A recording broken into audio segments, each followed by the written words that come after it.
What's up, everybody? I'm Bo from Brutal Commentary, and today I'll be breaking down our next matchup for UFC 330.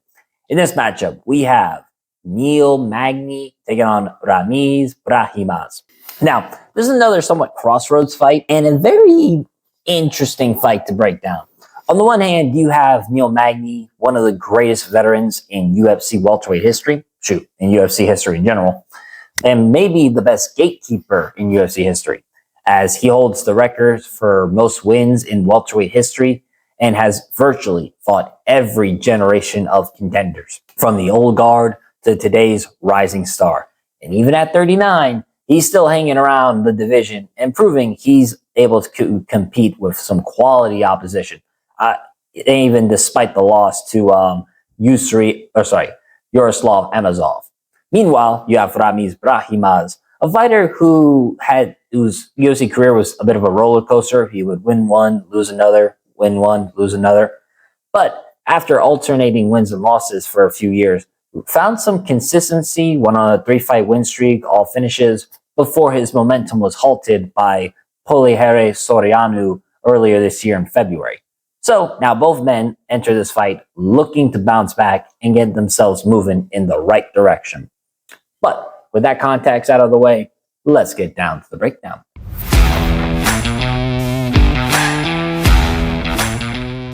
Starting with Neil Magny. I mean, when you talk about longevity at welterweight, nobody, and I mean not nobody, compares to Neil Magny.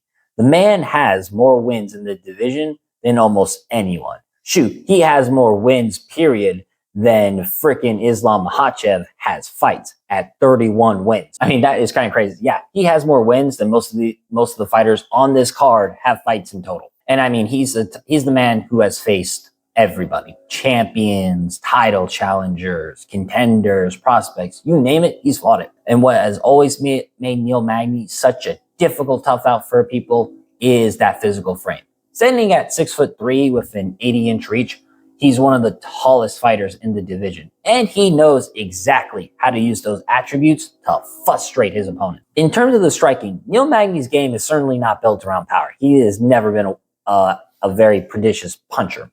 Instead, it's built around range management.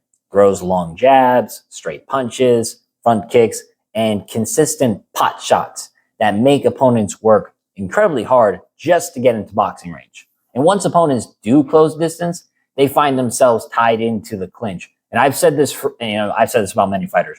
Fighters who are good grapplers, who are very tall and lengthy, like Neil Magny, they are kind of like spiders, right? They just wrap their legs, or in this case, limbs, around their opponents, making it extremely difficult to escape from them. And Neil Magny is one of those types, especially in the clinch, as Magny is excellent at using his height to just smother opponents against the fence. And just leaning on them, draining their energy, and slowly turning the fight into the type of grinding contest he usually favors. Plus, the grappling is very good. Now, while elite grapplers have outclassed him consistently like Gilbert Burns, Magny has plenty of offensive skills of his own, right? I mean, he submitted Jake Matthews via Darce, even though Jake Matthews should have won that fight, but that's a different conversation. And was able to secure dominant position against Zaleski dos Santos en route to a TKO. Plus, last but not least, you got to think of the cardio. That's another one of Neil Magny's probably best strengths. As while Neil Magny has never been an explosive offensive fighter, he's always been good at maintaining a relentless pace, letting opponents exhaust themselves before taking over later into the fight. The biggest concern for Magny is the age, however. He is 39 and becoming much easier to finish. In fact, you look at his last 3 losses, all of them are by finish. Michael Morales TKO'd him, Carlos Prates knocked him out cold, and then most recently, Yaroslav Amosov submitted him with a quickness, which is a bit concerning because Neil Magny has historically been very difficult to put away. But while each of those names I just mentioned are elite welterweights, it also does show that Magny isn't quite as durable as he used to be. And that could be concerning heading into this fight against someone who has a 100% finish rate in Ramiz Brahimaj.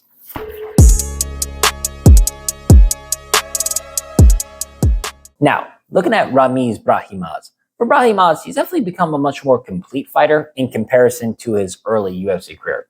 For a long time, it just seemed Brahimaj was always gonna just, be a hot and cold fighter, right? Trade wins and losses and never really build momentum. Then I don't know exactly what clicked for him. It may be a change in camp, maybe like something in that Travis Lutter gym finally clicked for him. But Brahimaj has become much better. He rattled off 3 straight victories, all by finish, submitting Billy Ray Goff, knocked out Mickey Gall, and most recently submitted Austin Vanderford, which is a pretty good name. Until, of course, like I said, that momentum did get halted by Polieri Soriano. Now, looking at the skill set, Brahimaj is a very aggressive offensive fighter. His striking has improved, certainly over the years. He's become much better at flowing combinations together, frequently punching combinations with good kicks to the body or leg. His calf kick in particular has become a good weapon as well as developed respectable boxing. Like Brahimaj does have some pretty good power, as shown when he knocked out Mickey Gall pretty well. And I understand it's Mickey Gall, but Brahimaj at that time hadn't shown that level of power before. And once he did, it shows he does have some good punching power. But the grappling is where he really shines, especially his guillotines.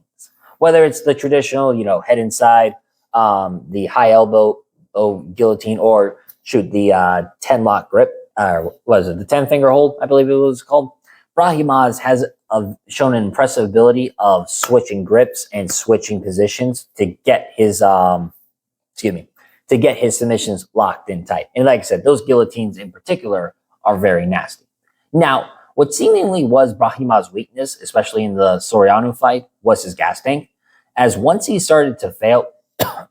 failed to secure an early finish, or even failing on the takedowns, you saw the output of Brahimaj slow down drastically and just allowed Soriano to control the fight over time.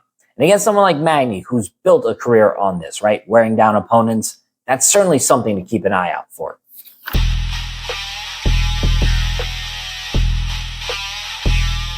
Now, breaking it down stylistically, this is a battle of, old versus of youth versus experience. Now, not the most, right? Brahimaj is 33, but there's still a 6-year age gap between the two. And if Neil Magny, and now granted, I think if this was Neil Magny from like 2-3 years ago, I'd probably pick him to win.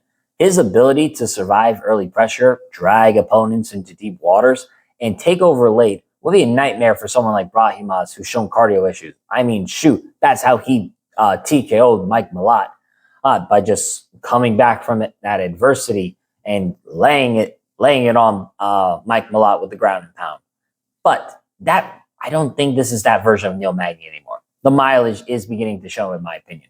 He is still technically sound and still difficult to deal with, don't get me wrong, but he doesn't recover quite as well as he once did, and opponents are finding finishes against him much more frequently and much easier. And I think Brahimaj has, genuinely improved. I know he's coming off a loss, but if you really take it into the context of where he was then to where he is now, he's clearly much better. His striking is cleaner. He does a better job of incorporating kicks into his combinations. I think those calf kicks could be a major factor, as one of Neil Magny's greatest weaknesses is he does not check leg kicks whatsoever. Now, the biggest question coming into this is the pace of Brahimaj. More specifically, can he maintain it? Because if he empties out his gas tank trying to go for an early finish and doesn't get it, Neil Magny does have that experience where he can steal rounds or find the finish late. But I think Brahimaj's improvements, combined with Magny's age, is a recipe to swing the momentum in Brahimaj's favor. For my official prediction, I'm going to go with Ramiz Brahimaj, and I'm going to pick him via submission. Now, don't get me wrong, Neil Magny has literally made a career of proving people wrong, myself included, and it would not surprise me if he was able to grind out another veteran performance.